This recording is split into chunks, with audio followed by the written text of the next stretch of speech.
Welcome to Kerbal Space Program. My name's Nathan Nifong, and today I'm going to show you a tutorial on heavy launchers. Let's say you built a space station module like this. It's pretty heavy. I don't know what this weighs, but you can check it out. So the first thing you want to do is just see what your module weighs. And you can do that in vanilla KSP now by launching it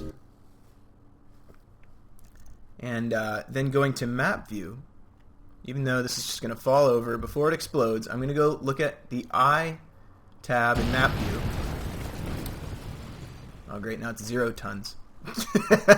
Let's try that again, hold on. Let me just put something for it to sit on, like one of these. Alright. What's this thing weigh? Okay. Looks like it weighs 23 tons. 22.13 tons. That's this number right here, 22.13 T. And I just clicked on the I tab in map view. So now that you know what your rocket weighs, let's put a launcher on it. The launcher is going to have 3 basic parts. The orbital stage, because the station module itself has no propulsion. Then a main stack to finish off the orbital burn, and then a set of Asparagus staged boosters on the side of that. And that's my pretty standard launcher, but along the way there's a couple of tricks you're going to need to know to make it stable. If you just built that vanilla, it would fall apart and explode. So first thing we're going to do is build a little orbital module. We're going to start by connecting it to this thing. I'm actually going to use one of these just for kind of compatibility, and I like to make my launchers have their own. That's the stability thing, isn't it? I like to make my launchers have their own control pod, so that I can then deorbit them. So, just in case your orbital stage is going to be able to fly on its own, but just in case your main ship doesn't already have an ASAS, go ahead and stick one on your orbital stage. So the orbital stage just consists of a relatively large amount of fuel, or excuse me, a relatively small amount of fuel and a small engine. For this one I'm actually going to go with about that much fuel. This one just seemed like a little too much, but I'm eyeballing it here, and that looks right for a 20-ton craft. So we're going to put not the poodle on there, it's too weak. We're going to go with the new, this thing, the skipper. Okay. Now there's a weak point here between these docking rings. So what you do is you go over to your structural tab and you get your strut. This thing is your best friend. We're going to use a lot of these. Then I'm pressing X to increase the symmetry mode to about 4, 6, something like that. I like 6. And then I'm going to just connect it to the top there. So now this thing is solid. And these will disconnect when you unhook those docking ports. They're not there permanently. Just be careful not to have clipping turned on when you add those. I'll tell you about that in a minute. So I can shift-click anywhere on this rocket to pick up the whole thing as if I grabbed the pod. And I'm scrolling up to move it up in the VAB without really recentering it. So the next step is the main stack. Let's just stick a regular decoupler on there and a big orange tank. So let's look at the whole size of our rocket. That's pretty tall. That's about the tallest thing a mainsail can push. But we can't just attach a mainsail to this orange tank like that, because then it will overheat the orange tank. This is probably a bug, but it hasn't been fixed in 2 or 3 versions, so I'm not really sure anymore. But if you add one of these, the mainsail will never overheat. The only problem is these connections are too weak. If we launched this the way it was, the mainsail would wobble around, this joint would wobble around, this joint would wobble around, probably all the way up to here maybe. So what we're going to do is stitch the stack together, and the main stack almost always needs to be stitched. What I'm going to do is I'm going to have 6-fold symmetry on, angle snapping. I'm going to grab myself a strut. I'm going to zoom in, and then I'm going to move that strut around on this tank. And you see how it bounces up and down like that? It bounces high on this vertice and it bounces low on this vertice when I move left and right. That's because while the tanks look like they have 24 faces, their physics colliders have 12. And that's why any symmetry divisible by 12 will make all the struts pop out like that when you move them across the corner. So what we're going to do is move them until they pop, and then connect them down to the mainsail like this. And that's stitching. Now I'm going to continue to stitch, and it doesn't matter whether I stitch up or down, but I'm just going to continue to stitch this stack until it's all glued on. There is an exception with these large decouplers, though. They stick out a little bit. But if you just kind of move it around, you can usually get it to stick. So I don't like... You can attach struts to engines, but you can attach them to other things, like decouplers, and then just skip the engine by going all the way up here. So I just stitched right past that engine up to this tank. And I'm going to do one more stitch here, just for good measure. And I trust that the rest of this lander, everything above the stitch, is light enough, I think. I don't know, I'm not going to risk it. Let's just stitch all the way up. We'll just stitch that, and this is kind of already stitched to that. So now it's not going to wobble at all. And we can count on the vectoring engine steering properties of this to just be able to turn the whole ship without it kind of veering around too much. This is going to minimize the oscillations between the steering device, the engine, and where the orientation of the ship is measured, or the pod at the top. The more out of tune those get by oscillations, the greater the instability. So this is our main stack. This is actually going to be the bottom of our rocket, and it's going to fire on the first stage. So I'm shift-clicking it to scroll it down. I'm going to place it right there. Now we're going to start on the Asparagus staged boosters. So I'm going to start with one of these decouplers. They're all good to use because the strength of them doesn't really matter. The struts are what's going to hold the booster on, but I like this one because it has some intense ejection force. It's the hydraulic manifold. Anyway, we're going to go Shift X to back up our symmetry mode to two-way symmetry. You can see there's one on each side. And I just stuck it right there in the middle of the orange tank, and I'm going to get myself another orange tank and stick it right in the middle of that decoupler. There we go. Let's just lower it just so it lines up for looks. Okay, that looks pretty good. It's close, but it's not going to cause a problem for us because we are going to use Sepatrons. So that's the basics of this booster. Now, just like this one, we are going to... Oh gosh, I lost it. Here it is. We're going to use this flat tank to absorb heat, and these things for thrust. I'm not going to stitch this stack, because what I'm going to do is I'm going to disable thrust vectoring on these outer engines. And if they're not vectoring, they're not going to wobble so much, because they're not going to contribute to steering. But what I am going to do is grab my struts, I get two-way symmetry, and I'm going to start connecting the boosters to the main stack. At the top, and the bottom. Oh, I got those backwards, didn't I? The bottom and the top. Anyway, now we're going to do that on this side so that both of them are connected. And you can see that because I have two-way symmetry on, the back is now strutted up too. So each of these is connected with 4 struts to the main stack and a decoupler. I think that's plenty. Now I'm going to finish up this booster, and then I'm going to start duplicating it. But I like to do this. I like to stick one of these in the top. Looks cool. Oh, it won't connect. Look at that. Ah, there it went. Sometimes you just gotta push it back and forth a little bit. So this booster is going to be able to launch this thing, but if you have a heavier ship, say 30 tons, what you might want to do is just put some more fuel in these boosters, like that. And then just cap them like that, and that'll be fine for a 30-ton ship. But this is going to work. So I'm just going to put those on there, and our boosters need Sepatrons now. That's this little solid fuel rocket. It burns for 5 seconds, has a very small amount of thrust, and what we're going to do is we're going to push these boosters away from the center stack in such a way that they don't rotate when they're empty. So when they're empty, most of the mass is going to be in this mainsail, which weighs 6 tons, and since these are going to be empty, that orange tank, its dry mass is 4 tons. So 4 tons centered here, plus a dry mass of 0.5 tons centered here, and 6 tons here is going to put the center of mass of this booster about right there. So I'm pretty much guessing that I can stick 1 Sepatron here, and of course 1 on each side, and it will push the booster away. Of course, the problem with Sepatrons is that they shoot out hot exhaust, and if that hot exhaust touches anything, that thing will pretty much vanish.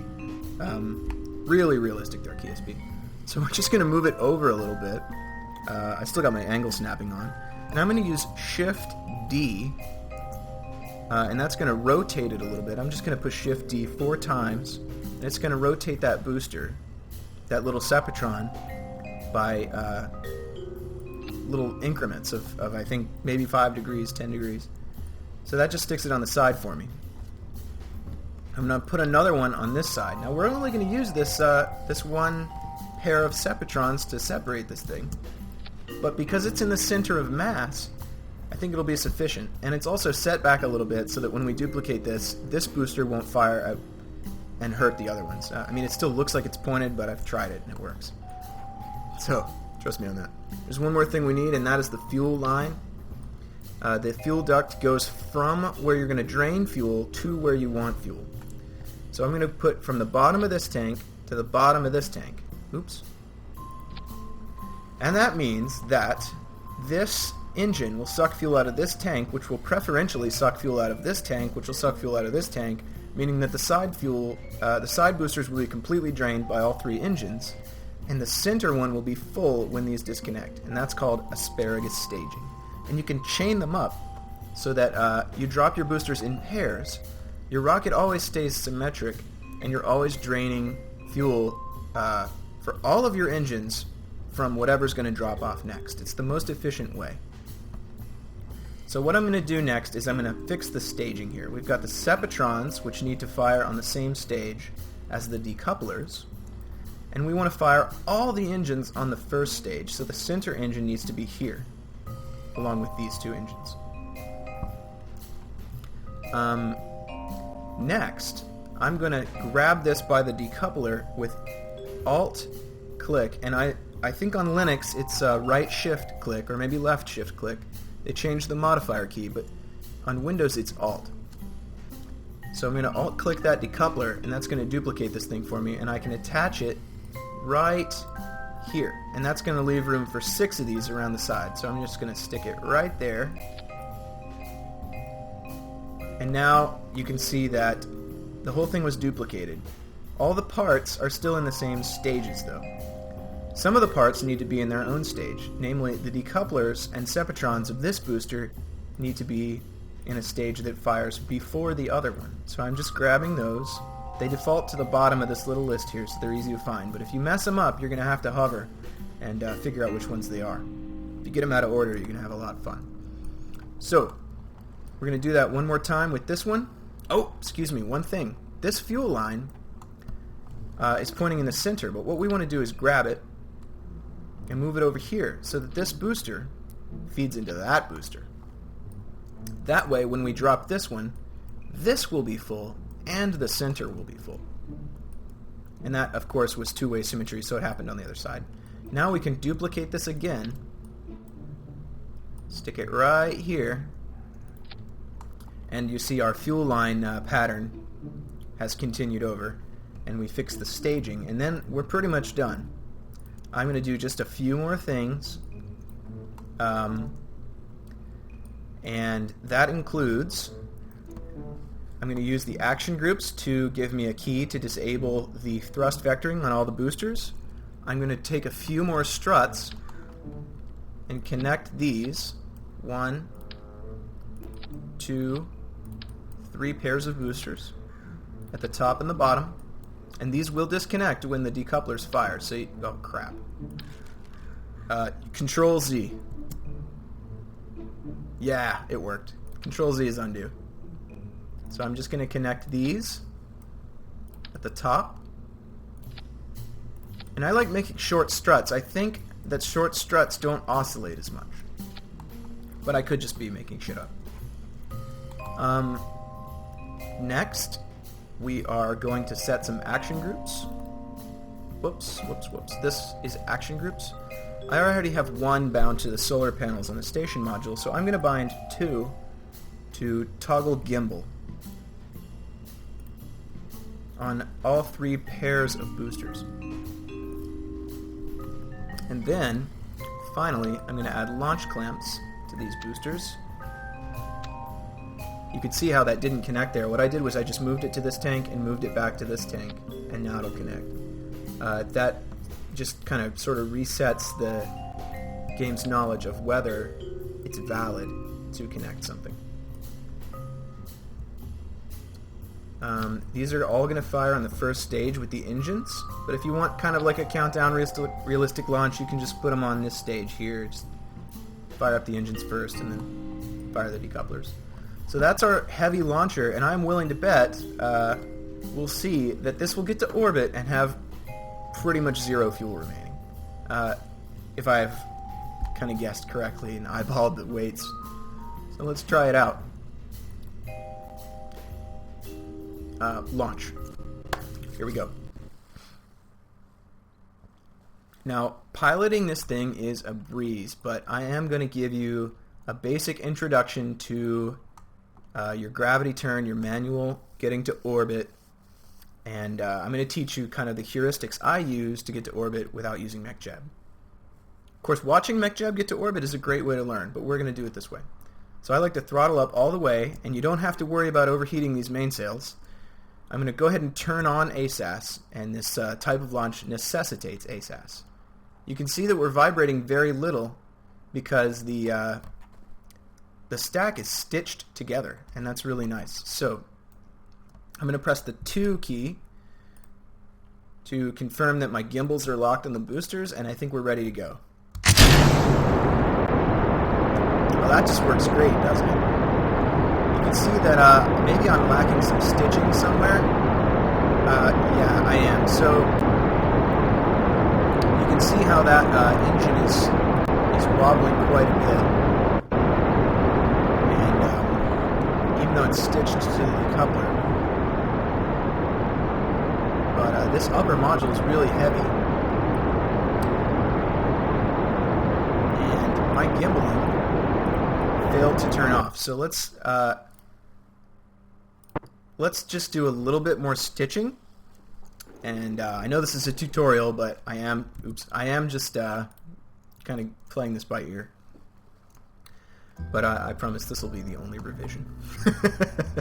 Sometimes you got to test it, you know. So I'm going to stitch these to the boosters as well.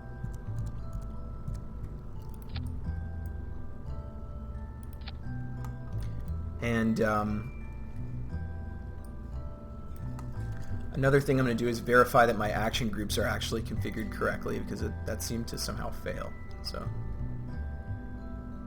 alright, I don't know. They're configured correctly. Let's just maybe have to do it manually. So, I'm going to do one more thing to increase stability.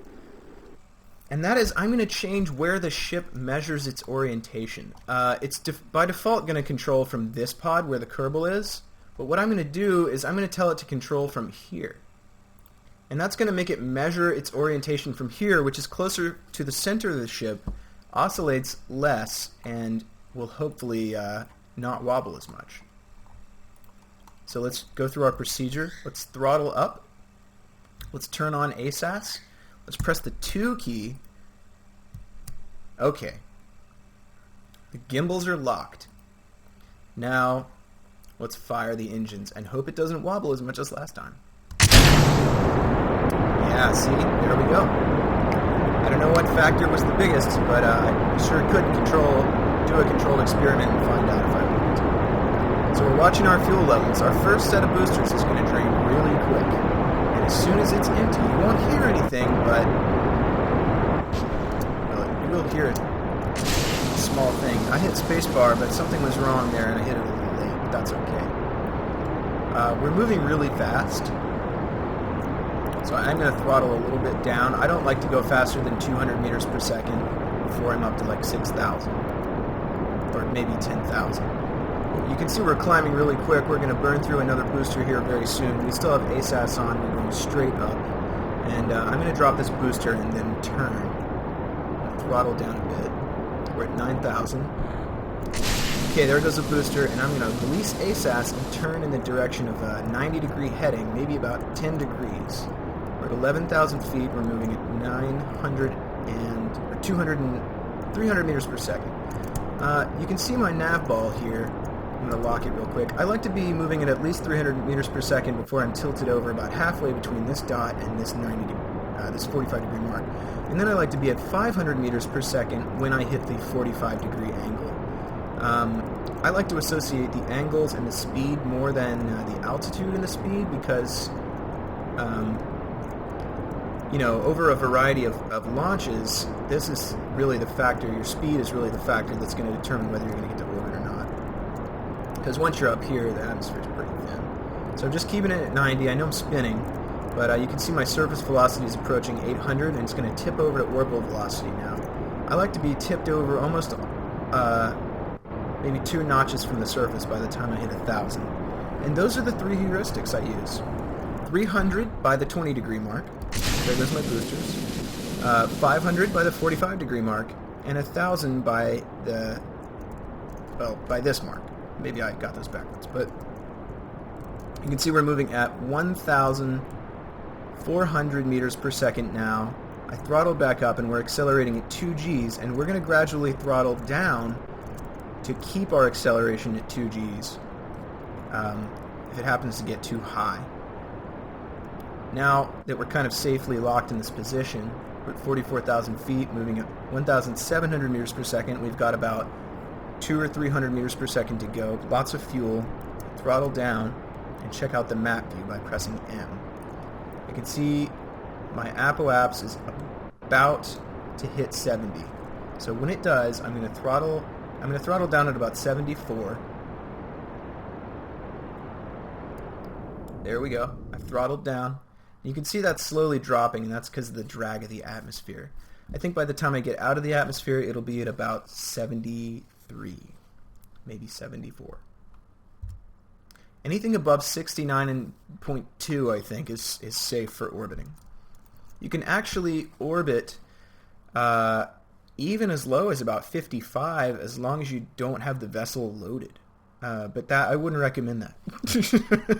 Because as soon as you load the vessel, it starts decelerating. Okay. We have fuel to spare, which is nice. But I don't want to rotate this thing because I forgot my RCS thrusters. So we're going to go ahead and separate that. And then we've got an easier ship to spin. We have 2 modules on here capable of producing torque, so I'm not too worried about being able to spin it as long as it's light enough.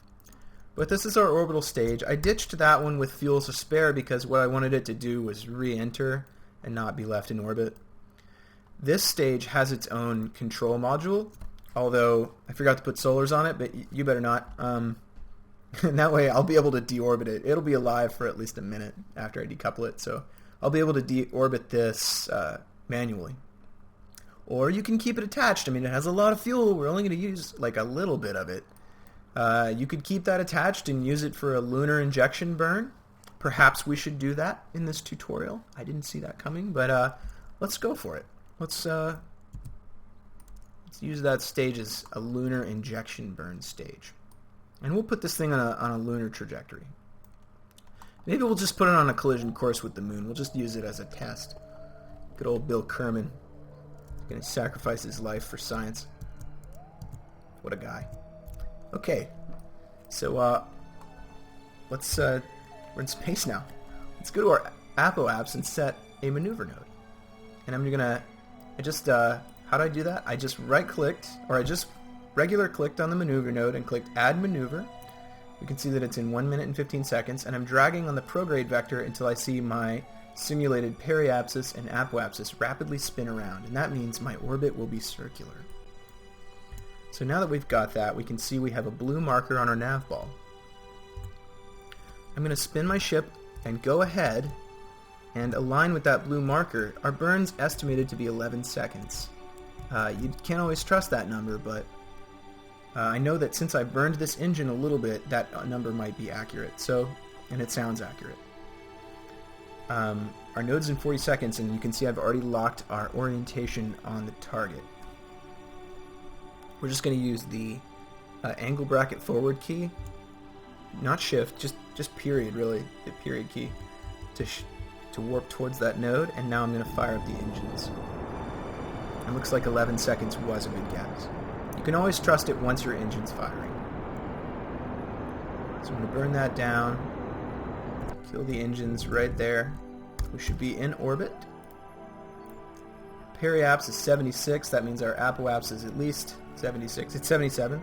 That's good. So let's go to the moon. I'm going to warp around the planet until the moon is in the proper location. And that proper location is, we want to be about here. The old saying, burn prograde at moonrise, still applies. In order to get to the moon, if you're in a low orbit, you wait till the moon rises over the horizon and then burn prograde. We're not even going to set a maneuver node. Just going to do it the old-fashioned way. So the moon's about to rise. You'll see it rise over the horizon here real soon. I'm going to turn around. Oops, I'm going to turn around. Gosh, I wish I brought my RCS thrusters. What an ill-prepared spacecraft. So, but luckily we have those pods which can torque. And I kind of like them more than RCS anyway. Even though they're slow. I don't like oversensitive stuff. So you can see the moon's going to rise real soon here. And then we're going to burn prograde. There it is. Let's start up the engine. So we got our thing locked on prograde. We're just burning our engine, and I'm going to check the map. Here we go. So we're just going to wait till this gets up to here. By burning at your periapsis, if you don't already know, you raise your apoapsis. Prograde. If you burn prograde at your apoapsis, you raise your periapsis. If you burn retrograde at your apoapsis, you lower. If you burn retrograde anywhere, you lower the other side of your orbit. And those are most of the burns you're going to be doing. Inclination changes and other types of orbits you can learn in another tutorial. We don't need those. But as you can see, as it gets higher, it moves faster. So just throttle back so you can get a nice, careful intercept. We see that we've got a 1 million meter intercept dropping now. 500,000. 300,000. 70,000. 20,000. There we go. 8,000. So that's a nice level to orbit the moon. Let's go ahead and warp there. We see that that was about the right amount of fuel for a lunar injection burn. We're going to use the rest of it to probably get into lunar orbit, and then we'll probably, just to simulate a landing, use this just kind of to put this thing on a suborbital trajectory to collide with the moon. Now, assuming this was some kind of lander, because this is a general tutorial, if that was some kind of lander, then, and it might have its own landing fuel, it could just use that little amount of fuel to land on the moon. But this interstage here is going to get it there. So I'm just warping forward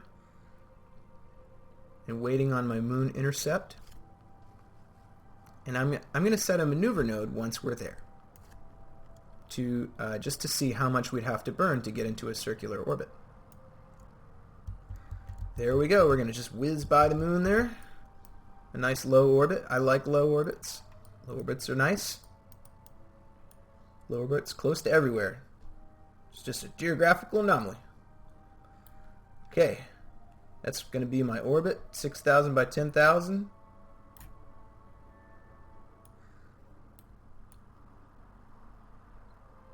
Here we go. 8,000 by 16,000. 10 by 6. Hello.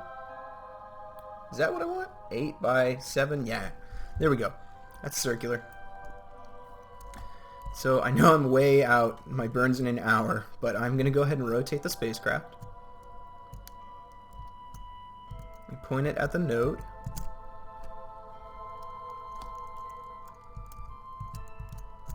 Then we're going to warp to it. Oh, nice. It's on the light side. 15 minutes out. Here we go. It says it's a short burn, but I don't believe that. Our other burn was, I don't know, this. I don't really think it's that short. So I'm going to stop my warp. Oh, look, there's the moon arch. Right there. I don't know if you can see that at your resolution, but there's the moon arch. We're going to assume this burn is about 40 seconds long. I really don't think that 5 seconds is accurate. Maybe not 40, maybe 20. Couldn't be 40. That's a long burn. Okay. Let's just by throttling up a little bit, you can get a better kind of sense of what this is.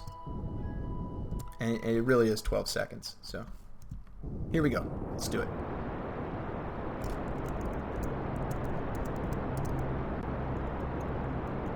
And looks like that fuel's holding out nicely. There we go. We're in a nice lunar orbit. Just gonna prove it to you there. And I'm gonna teach you a landing trick before we go. This is a landing trick I learned a while ago. This doesn't have fuel, so what we're gonna do is we're just gonna not undock this. I could show you how to undock that and everything, but you probably already know that. So we're just gonna kind of put ourselves in a nice suborbital trajectory, land on the sunny side like this. I'm just thrusting retrograde. And we can see that we're going to hit the ground soon, right? We could wing it, and that's fun, and you should try that. But one thing we can do is to put a maneuver node right at the spot where it looks like we would collide with the moon. And that's going to tell us that it's 1 minute and 47 seconds away. And if we were to tell it we're going to burn retrograde when we hit the ground enough to stop, it would tell us that that would be 425 meters per second of delta V, and it would require 17 seconds of burning. So if you waited until you were going to hit the ground in exactly 17 seconds and then burned full throttle for 17 seconds, you wouldn't hit the ground. And I'll show you. We're going to do exactly that. And I've done this a few times, and I can tell you that as you slow down, the ground gets further away. So if you burn full throttle for 17 seconds, when you're 17 seconds away from hitting the ground, you're definitely not going to hit it. So you're even cutting it close. Like,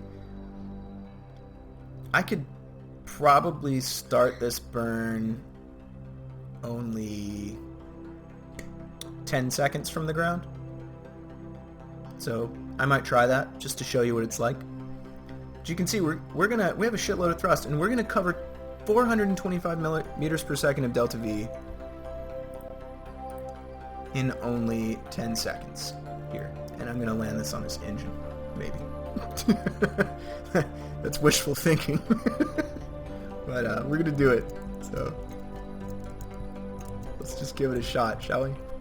17, 16, 15, 14, 13, 12, 10, 9, 8, 7, 6, 5, 4, 3, 2, 1. Okay, I still have 151 meters per second to go. Maybe I should have burned a little earlier, but that's how you build a heavy launcher. I hope you enjoyed watching today. See you later.